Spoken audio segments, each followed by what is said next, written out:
बाटे काला ना यूज हो, छपी अखबार में राजा जी नया न्यूज हो।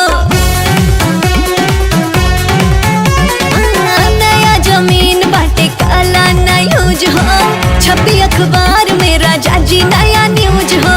आज बा मुहूर्त तू देख ला कैलेंडर, लेला ना राजा टेंडर, लेला ना राजा टेंडर, जवानी बस सरेंडर। लेला ना राजा टेंडर, जवानी बस सरेंडर, लेला ना राजा टेंडर, जवानी बस सरेंडर।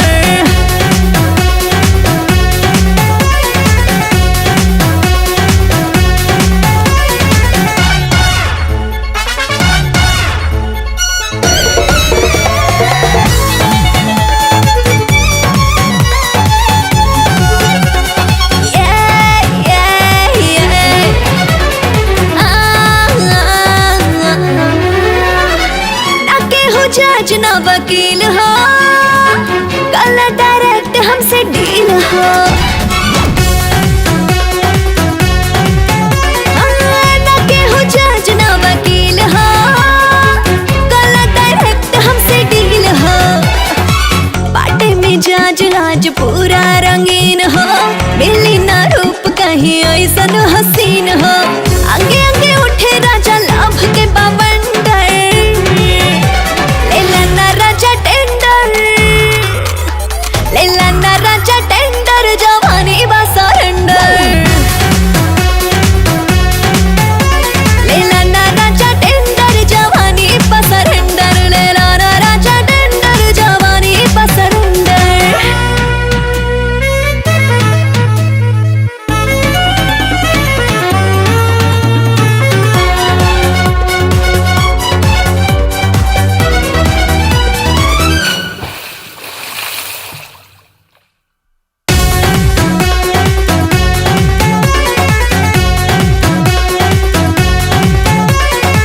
बुझ गईला बात हमर जान हो, जान के न बना अनजान हो। हाँ, बुझ गईला बात हमर जान हो, जान के न बना अनजान हो।